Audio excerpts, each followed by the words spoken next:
Is correct. It is the image of the penis. Welcome to Muffin's Halloween Spectacular. I tried to do this last year and I didn't make it very far. And it's been a while since I've made any YouTube videos and I bloody love Halloween.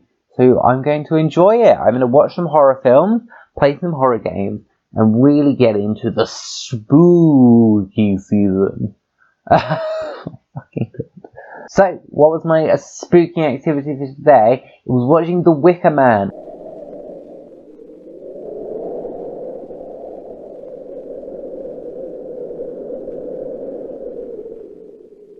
A classic 70s horror film.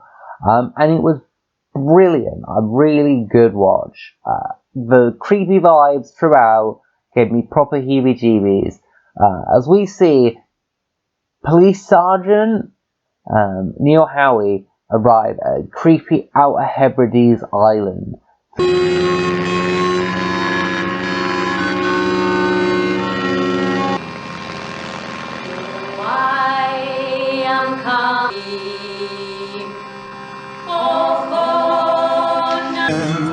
Corn rigs are bonny.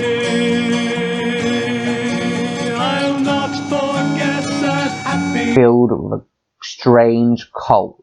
He's searching for a missing girl, Rowan Morrison, but nobody seems to know who she is. You know her? No, I've never seen her before. I don't know the face either. You know her, Kenny? She doesn't belong to this island. Not even the girl's supposed mother. Making inquiries about your daughter. We understand that she's missing. Missing? My daughter? Tension continues to build as Howie investigates a collection of different townsfolk. But as night falls, he hasn't really got anywhere, and that's when strange goings-on start. He sees people having sex in the street.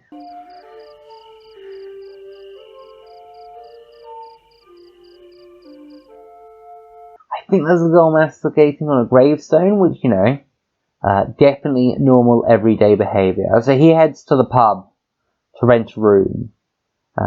But before he has a chance to go up, the entire town erupts into a singing and dancing cacophony, distracting him and delaying him, and he seems rather irritated by this.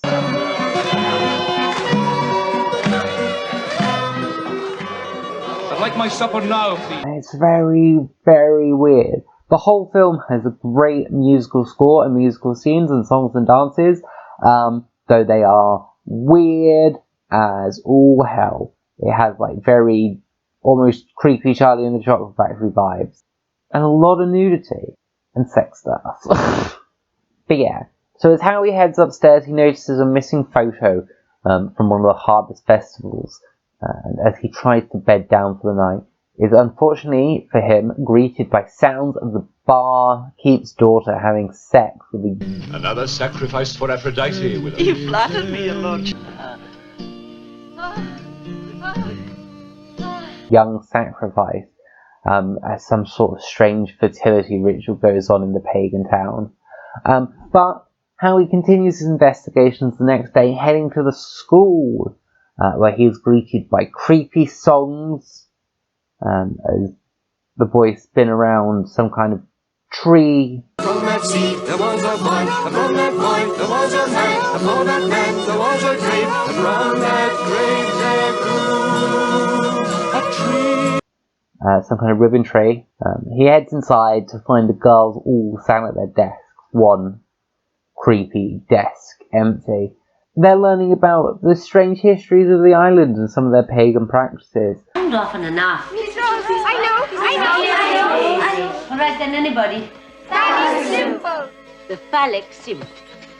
That is correct. It is the image of the penis. Which is, you know, them talking about how trees are penises. Our sergeant, not the biggest fan of. He's a pretty devout Christian. So, as he interrogates the class, he opens Rowan's old desk to find a beetle trapped going round and round in circles. The little old beetle goes round and round, always the same way, you see, until it ends up right up tight to the nail. Which big well done foreshadowing, end of the film. It's how he's the Beetle. But yeah, creepy kids are creepy. I think they're always a good staple in a horror film. And then we get on to his argument with the teacher. Howie has stopped. Howie's becoming more and more reckless in his investigations. As such, he opens the teacher's desk to find a register containing Rowan's name.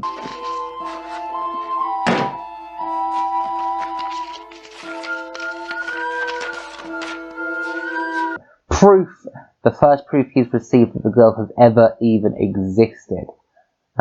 So him and the teacher have a discussion about their beliefs. She explains that they don't really die on the island, they're reborn into nature. You would say so. Oh, come on. She's either dead or she's not dead. Here, we do not use the word. Such, nobody uses the word died. They don't consider her to have ever been. But Howie's not having any of it. He preaches his strong Christian beliefs and explains to the teacher what would happen in the real world. You know, he talks about the police, the law, and the fact that you can't have people dying for mysterious reasons. She has no records in any of the administration buildings. There's no death certificate. Her name's not put down for being dead. There sits a single grave without a headstone with a rowan tree growing on it. What tree is that? That's a Rowan. Who lies there? Rowan Morrison. To remember her by. And stuff's not going so good for Howie.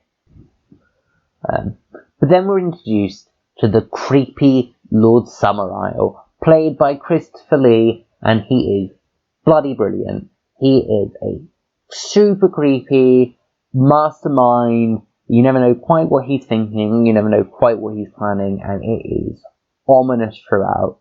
In her assiduous way, reproduction without sexual union. Oh, what is all this? And as we arrive at his manor, we can see a bunch of girls dancing and singing as they leap through fire naked. The flame inside you, burn and burn below.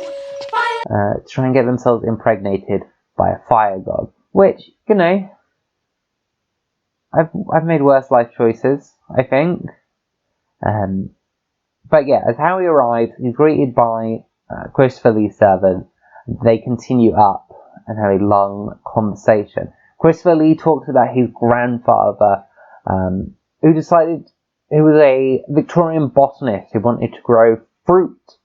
1868, my grandfather bought this barren island, began to change things. A distinguished Victorian scientist, agronomist, freethinker. He wants to grow ripe tropical fruits on a Scottish island, and hoped due to the Gulf current it was possible. And to help enlist the work of the villagers, Was to rouse the people from their apathy by giving them back their joyous old gods. And he started to bring back some old pagan worship. And it caught on. It caught on a lot. They produced a lot of fruit, and everything seemed really good. So, Lord Summerisle and his father both continued the traditions. They worked hard to make everybody work for a pagan cult. Yeah, as I said, Christopher Lee, amazing, super spooky. You know he's the bad guy, but you don't know why he's the bad guy, because everything he's saying doesn't sound too insane. You know, he compares a lot of the religion to Christianity, and you're like, ooh, maybe, you know, this is actual science of botany. Maybe it's not completely crazy people stuff. But Howie has become very desperate. He's now decided that he needs to get this sorted out. He forces the groundskeeper to dig up the body of Rowan, but in her coffin, he does not find her. He finds the body of a single hare.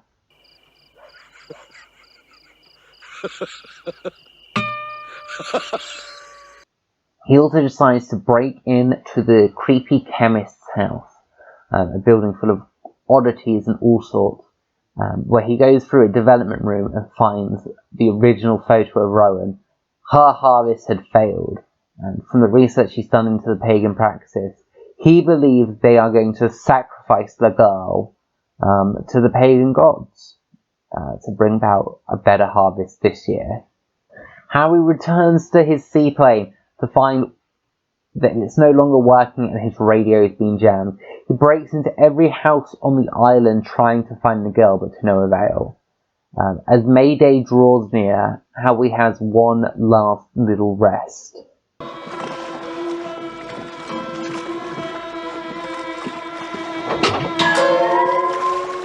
A spell is trying to be placed upon him, but Howie does not fall asleep.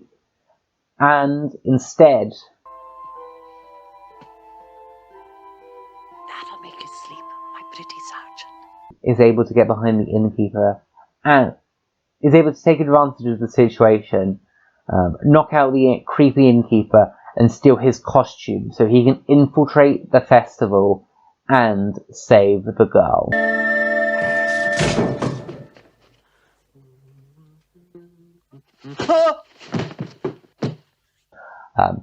And the festival begins. We have ominous, creepy marching as the entire town heads through this ritual. It builds and grows tension the whole time it's going. They dance, they sing, and then they have a ceremony to choose whose head gets chopped off.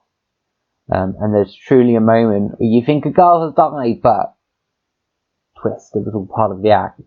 And then you can see Howie losing it, as he is not sure quite what's real and what's not, as the festival continues. Cut some capers, man!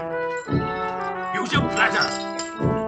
Play the fool, that's what you're here for! And then finally, upon the head of the beach, there is Rowan, tied at the mouth of a cave.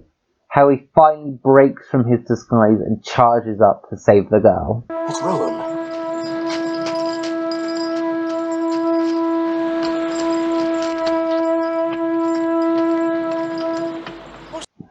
As he runs through his escape, Rowan takes him through a dark and spooky cave where they emerge on a cliff top. Unfortunately for Howie, waiting for him is the Lord Summer Isle. The villagers have surrounded him at the top of the cliff. He has nowhere left to run. Did I do it right? You did it beautifully! Dear little Rowan. And Christopher Lee makes his big reveal. Rowan was never the sacrifice, it was Howie the whole time. They've been controlling his every thought, his every action since he stepped foot on the island. But it is we who have found you and brought you here, and controlled your every thought and action since you arrived. He meets all the requirements their ancient gods need. He has come to the island of his own accord. He has come willingly to the sacrifice spot. He is a man of... he wields the power of the king as a police officer. I mean, it's set in the 70s, so it would be a queen, but God, you know, kings and queens similar enough. One we need. A man who would come here of his own free will. A man who has come here with the power of a king by representing the law. A man who would come here as a virgin. A man who has come here as a fool. He's a virgin. As a devout Christian, he is engaged but has still never had sex, which means, you know, big holy maiden virgin sacrifice vibes. And finally, here's the fool, the king for the day, the man in the costume. And he tries to plead with Lord Summerisle and the girls with him, but it's to no avail. It falls on deaf ears as the villagers start to catch him. He pleads with them about the logic of tropical fruits growing in such a place. He pleads about God and humanity, but it all falls on deaf ears. The villagers truly believe that Howie's sacrifice will bring about the crops anew. And then we finally see the Wicker Man. Oh God! Oh Jesus Christ! Statue made of wood built atop a bonfire filled with animals of all sorts, with a large space in the middle for a human sacrifice.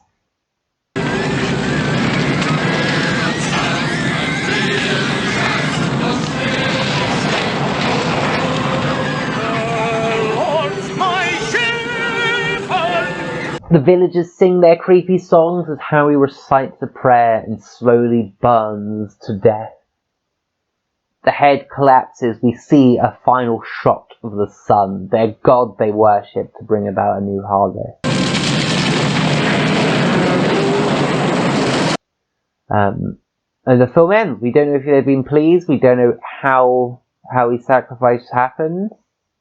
We don't know if he did actually help these people, if he was really a martyr. But oh my god, it was so creepy. Christopher Lee was amazing. The whole film just built tension. And you know somebody's going to die, something bad is going to happen. You don't know when, and you don't quite know how. And then they burn a man alive. And I would highly recommend it. Go watch this film. A great start for the Halloween season.